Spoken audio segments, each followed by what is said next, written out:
Kaya na ba ng Pilipino na marinig ang katotohanan ng hindi mapipikon?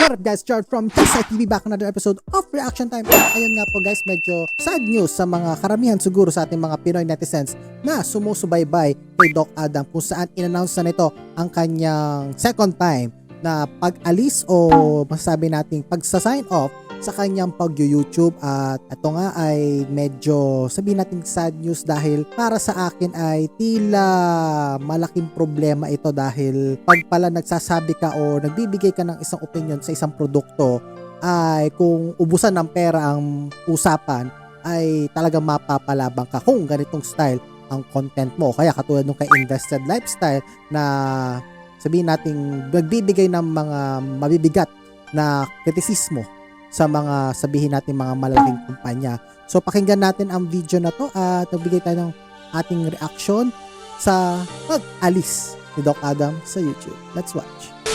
Because you guys need to know the truth. So the best way to start this story is at the beginning. Para sa mga bago dito, I'm Adam, and this is my girlfriend, Casey. Nagsimula kami gumawa ng videos noong 2017. Noong una, yung mga videos na health tips lang. Tungkol sa healthy eating, what you should eat and what you shouldn't eat. Tungkol sa Yeah, actually sa Facebook ko una nakita si Doc Adam, hindi man actually sa YouTube. Na parang, di ko alam kung may nagnakaw yata ng video niya. Tapos, basta, alam, may mga clips lang. Then, mga ano ba lang, mga basic lang na style ng mga sabihin nating health tips. Iba-ibang bahagi ng katawan. And all about different illnesses. We even did some videos on contraception. Basically, anything that we thought would be helpful for people living in the Philippines. Yan yung masasabi nating yan yung genesis ni Doc Adam, no? Ito pa yung medyo wala pang masabi nating controversial contents. More on talagang masabi natin nakatutok sa medical thing na masabi nating medyo masabi nating in general pa lamang. And we always try to make our videos as fun as possible. Kahit for education, ready pa rin maging masaya. Yeah, and in fairness naman sa kanya, lalo na nung pinasok yung mga sayaw-sayaw, parang kakaiba, di ba? Na makakita ka ng doktor na sumasayaw. Tapos may mga, sabihin natin, mga skits, may mga prank din, so medyo tila kakaiba. Yung kumbaga yun yung first na generation ng mga videos si Doc Adam. Education doesn't need to be boring. And sinabi ng kaibigan ko, Ayan. this is Speaking of the skits. Tulo ba ito? Sagot sa inyong hiling muna sa suliranin. Isa sa mga magiging dagok ng kanyang problema yung si Hiling Galing. Hiling galing. So I've got a bleeding nose, okay? Tumutugo yung ilong ko. Should I? Yan yata yung prank na marunong naman pala siyang magtagalog. Na to, medyo naalala ko pa to ng mga early 2018 ba or 17. Ano ang tama? Okay? Araw. Kaso, mula sa ganitong klase ng content, napansin namin na meron isang mas malaking problema. We realized there's so many companies, products, services that are giving incredibly misleading health information para ibenta ang product nila. And worse still, people actually listen to this stuff. People use vitamins para gamutin ang cancer nila. Actually, makasabi ko nga dito, isa siya sa mga masabi nating mga Pilipino, hindi Pilipino pero parang content creator para sa Pilipinas na isa sa mga naggawa. Actually, parang siya lang naman yata as of this moment kasi sina Doc Willie Ong ayaw makipagdebate, ayaw ng conflict. So, di siya gumagawa ng kontra sa opinion ng ibang doktor. Ganon din naman yung ibang mga doktor na nakikita natin ngayon sa Facebook at saka sa YouTube na hindi naman sila, kumbaga, in general, health tips na lang ang binibigay. They don't give criticism. And the worst part is, meron pa tayong mga nakuwang mga information kung saan nagbigay ng mga remarks ang iba nating nurses, ang ibang mga doktor sa kanilang maliliit na channel regarding do sa copper mask ay nagbanta ng demanda. So, si Doc Adam lang talaga masasabi nating, di ko masabing first time kasi baka di ko alam yung iba at pasintabi sa kanila kung sila man ang nauna, pero masabi ko para sa akin, siya ang una kong nakita na nagbigay ng mga ganitong mabibigat na criticism lalo na sa mga malalaking produkto dito sa Pilipinas. People use oils para gamutin ang heart failure nila. So I started giving my opinion on some products and services. Things like hydrogen water that cost 4,000 pesos Grabe naman hydrogen water, 4,000. was getting promoted. A weight loss coffee getting promoted by big YouTubers. A face mask with a hole in that was getting promoted in the middle of a pandemic by celebrities, including doctors. We debunked some COVID. Actually, ang issue dito sa mga produkto natin sa Pilipinas, hindi naman mismo talagang problema yung produkto eh. Ang problema talaga is kung paano nila ine-endorse.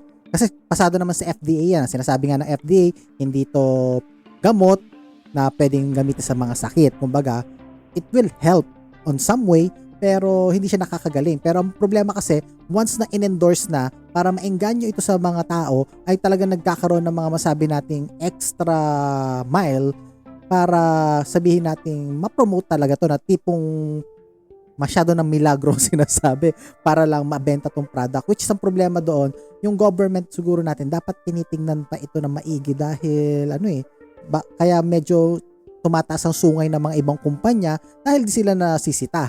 At after ma-approve sa FDA, kanya-kanya na silang promotion na hindi na nila double check kung gaano katotoo yung mga promotions. With conspiracy theories, including a lawyer. Kapag ka makatilalamunan mo, galing ka sa labas at nakaramdam ka ng makitilalamunan, uminom ka ng vodka, parang patay lahat ng mga germs dyan. Now, Nako, sorry kay Attorney Gadon, pero siguro masabi nating hindi ko alam kung nuisance. Na parang, come on, attorney, pumasak sa bar exam, bakit? Di ko alam kung cloud, scripted, online persona, yan. So, in fairness talaga kay Doc Adam, matibay talaga siya nung nagbigay siya ng mga criticism sa mga ganyang personalidad, which is nakakasad nga dahil sa mga ganitong criticism, yun nga, dumami kanya mga problema. don't get me wrong, I'm not saying all these companies are exploiting people or misleading people. I was just giving my opinion and stating facts on the products and services that they were selling. And I genuinely felt nakakatulong talaga ang videos ko sa tao. There were loads of comments about people who've been educated dahil sa videos ko. And to be fair, nabasa ko yung mga comment na yon. Marami naman talaga nagte-thank you at pasalamat kay Doc Adam tungkol sa mga ganitong medical information tsaka debunking sa mga misleading at mga misinformation tungkol sa mga sakit at sa mga gamot. At yun nga lang, masaya ako dyan.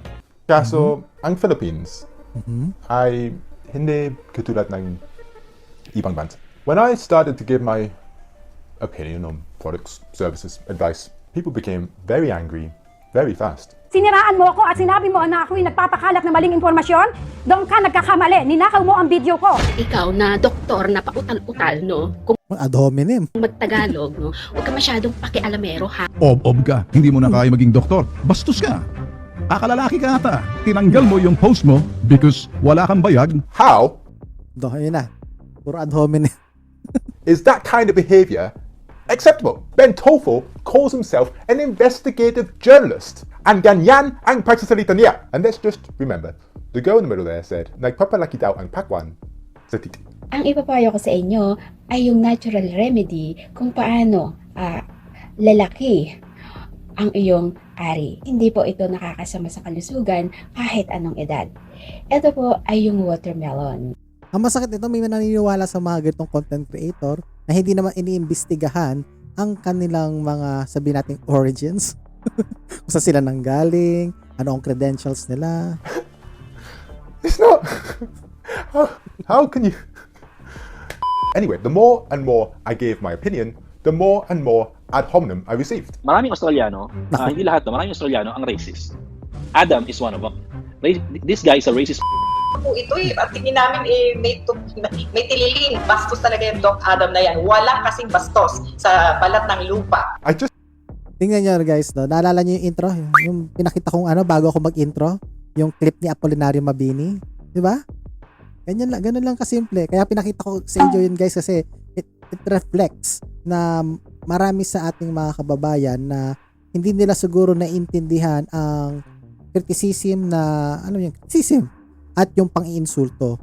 Parang automatic pag nagbigay ka ng criticism doon sa isang bagay, sa isang tao o sa isang produkto, pang-iinsulto na agad yon.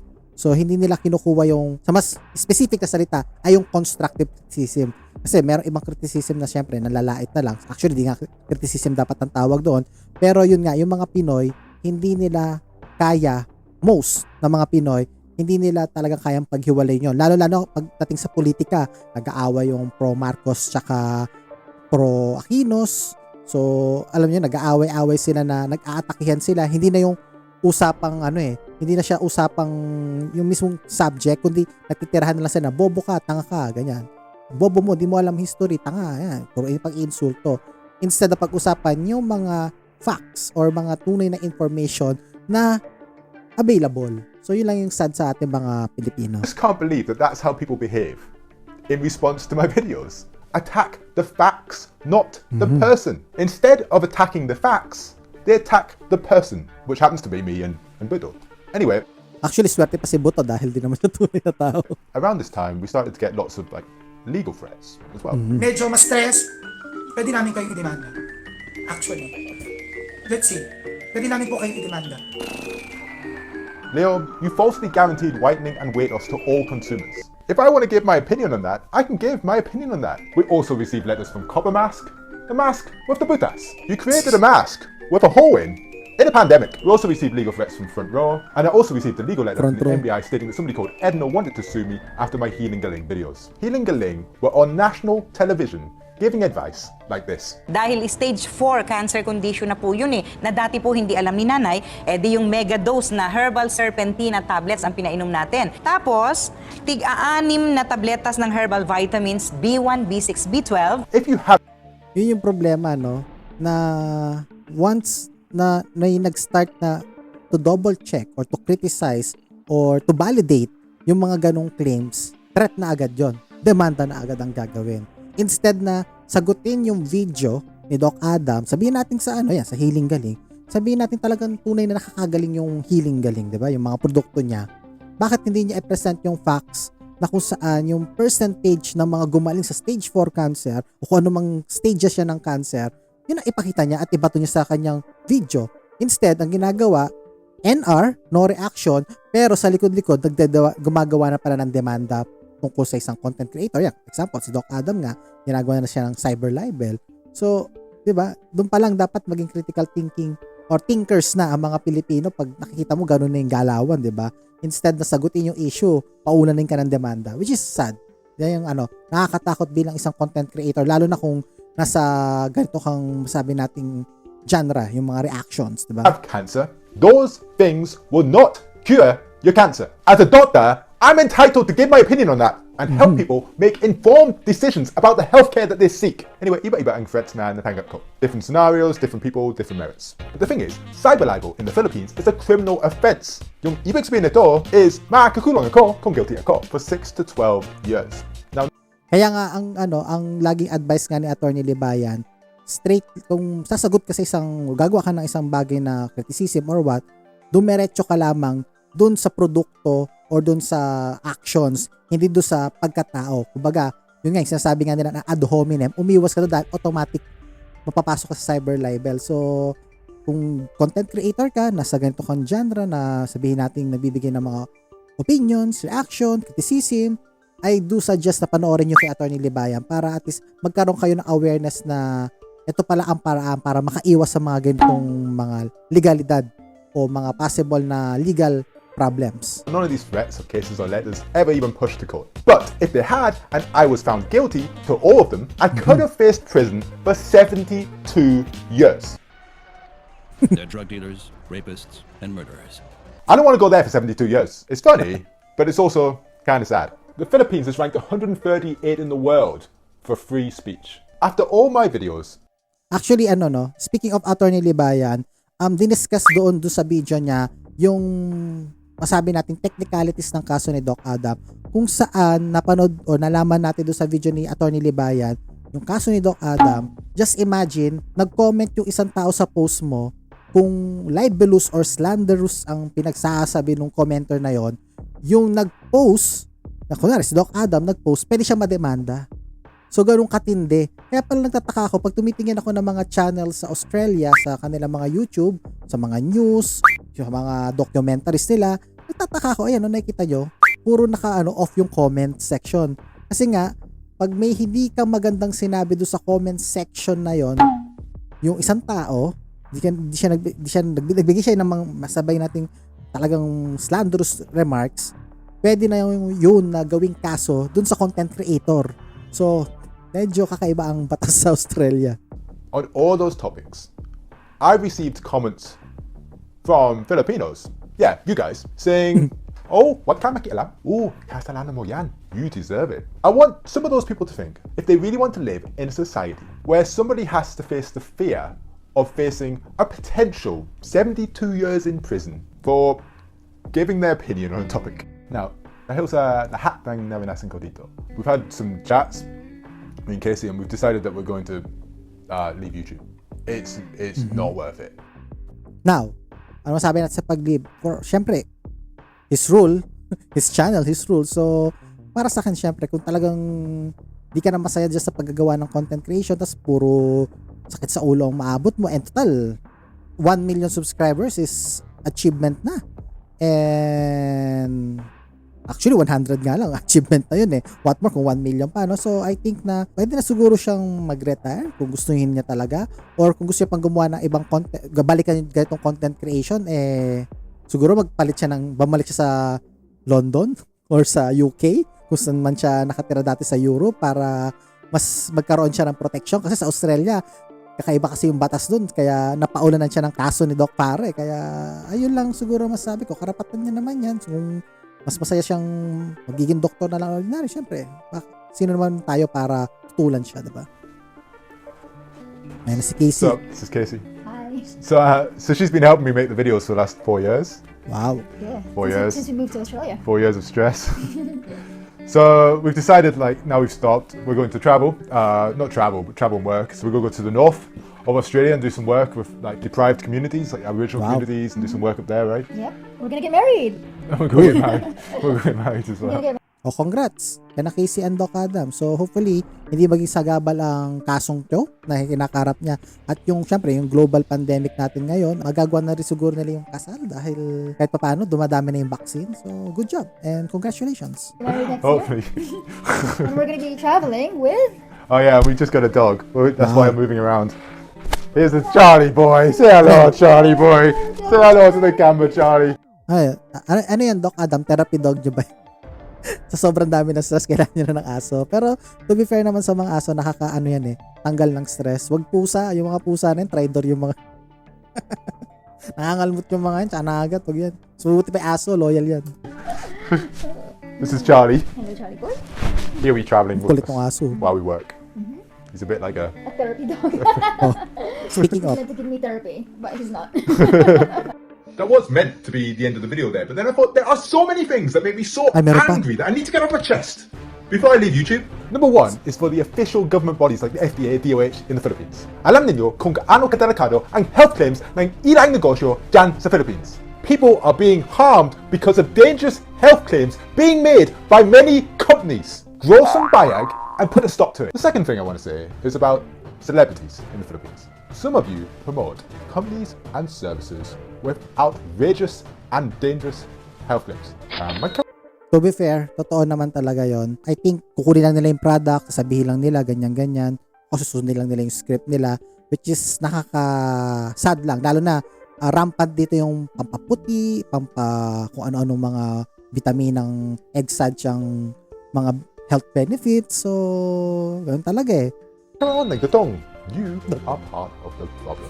Sa totoo lang, kung gusto ko magkaroon ng maraming pera sa YouTube, madali para sa akin. Kailangan ko lang ibenta ang vitamins dyan sa Philippines. O kaya mag-promote ng isang multi-level marketing or networking company. Magiging mayaman talaga ako dyan. But you know, I've got some ethics and morals and I don't want to promote that kind of stuff. But many people are.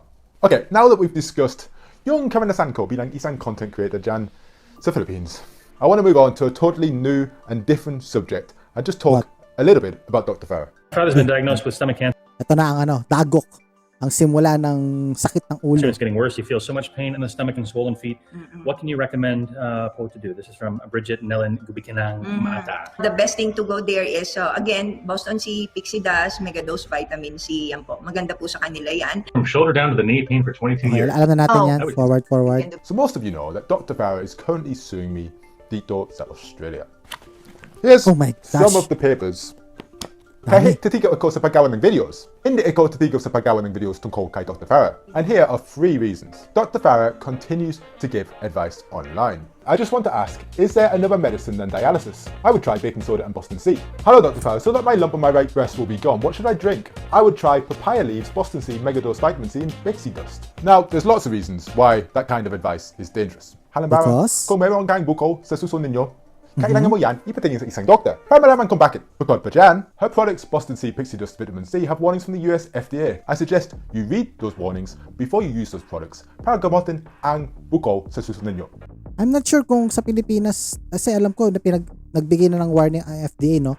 I'm not sure lang ngayon kung may nagbebenta pa sa Shopee, meron pa ba? Tsaka sa Lazada. Ang alam kong nagbebenta pa rin yan is yung mga Facebook groups, if I'm not mistaken. Tapos si Miss Glenda ng yung kaaway ni Senyora Santibanez, nagtigil na rin yon. So, di na rin siya naging distributor. Kaya, medyo humina sa Pilipinas. Ewan ko lang sa States. Pero sa States, yun nga, sinabi daw kada, may FDA warning na rin to. In going through this lawsuit, I've had to do an awful lot of research tungkol sa nangyari sa Philippines. And marami akong kinausap na tao. I think some of this information will need to be published in due course for public safety and interest. Her products continue to be distributed in the Philippines and there's many Facebook pages. Ayan, sabi ko nga, sa groups or sa mga Facebook pages na sadly hindi nako-control ng government natin. Kaya kailangan pa natin siguro ng mga batas na mas mapapatibay sa proteksyon ng mga netizens tungkol sa mga ganitong klase ng content. Where you can purchase these, despite the fact there's an FDA warning from the Philippines FDA. So kahit may ipinagdadaanan akong lawsuit and marami akong ginagastos and I want to quit YouTube, I still think it's important for public safety that I continue to talk about Dr. Farrah. So obviously the Doc Adam blender I need to sell off. Yeah? Yes. So the Doc Adam blender we need to sell off. So I thought this would be a good idea. Anybody who's been vaccinated, I'm going to do a 20% discount on the Doc Adam blender. So just use the discount code down below. If you've been vaccinated, 20% off the Doc Adam blender until they've all gone. All gone. All gone. So di na siya gagawa, I suppose. Kaya siguro, kumbaga, inuubos na lang yung stock. Secondly, all the donations to the GoFundMe, 34,000, and also to the Gcash. Wow. Thanks so much for all that money and the support. So thanks for that. We really appreciate it. If you're still able to donate, I'll put the link down below. I really appreciate it. Thanks. I guess that's it. So I guess that is it. That is it. So ibig ba sabihin tapos na to yung gagawa pa rin siya ng content or di ko alam kung video pa yon or what patungkol kay Dr. Farrah. Pero yung as of yung mga content niya medical, stop na muna. Kumbaga naka-focus na lang muna siya sa trabaho niya. Then masasabi natin kung may tungkol update kay Dr. Farrah, baka doon siya gagawa ulit ng video. Parang ganun. Ako, ganun yung pagka-gets ko sa video. Hey. Ano ba? You're fun. Hi, Philippines. It's been 4 years. 4 years. 4 years. Philippines. Goodbye. Bye. Oh, thank you for the good times. Diba? If you would like to support my legal cause, ayun. So ilalagay din natin yan guys sa description below din natin. At pati yung mga sinasabi ko kay Attorney Libayan, ilalagay ko rin yung kasukasuhan. Ay hindi kasukasuhan. Yung link doon sa issue ng legal issues ni Dr. Adam sa Australia. Kasi maganda pag-usapan din yun At kay nasa link yun ni Attorney Libayan at doon nyo panoorin. And sadly, ang last na opinion ko lamang dito, sadly, very sadly, ang nanalo sa digma ang Dr. Farrah and si Doc Adam ay obviously para sa akin, si Dr. Farrah ang nanalo. Dahil in-stop niya yung channel niya Kung gusto mong patigilan ng isang tao, ayan, paulan naman ng demanda. Tigil siya, diba? So nakakatakot yun sa ibang mga content creators na nagbibigay ng mga ganitong style ng opinion, diba? Kaya mapapansin mo, yung mga commenters natin mga doktor, hindi na sila ganun ka-aggressive. Hindi sila magbibigay na ng mga comments na medyo delikado at hindi na nako-correct. So, yun lang, nakakasad lang at nakakatakot na ganito ang naging katapusan ni Doc Adam sa paggawa niya ng kanyang YouTube content para sa mga Pilipino. So sadly, talagang nandyan talaga yung kaugalian ng mga Pilipino na natipikon sa katotohanan at hindi naihiwalay ang aspeto ng constructive criticism at masasabi rin natin yung pang-iinsulto naman talagang pinag-iisa nila. Sadly, sana sa darating na generation, matutunan natin ng mga Pinoy yan hindi lang ako, kung sino mang mga darating pang generation matutunan yung pagkakaiba nun at magkaroon tayo ng mas maganda pang batas para paigtingin yung mga ganitong mga claims. Actually, walang problema ang mga produkto eh. Ang problema lang dito yung mga endorser, yung kanilang pagpo-promote. Yun ang issue na nakikita kong problema dito sa Pilipinas. So again guys, comment down below kung anong mga opinions nyo at kung sa tingin nyo ba panalo si Dr. Farrah o si Doc Adam ba nanalo sa diskusyon ito at sa pagpo-close down ng kanyang YouTube channel. So that's it for our episode guys. Ingatan nawa po kayo ng Diyos sa inyong paggawa and God bless sa inyong lahat. Bye-bye. Bye-bye.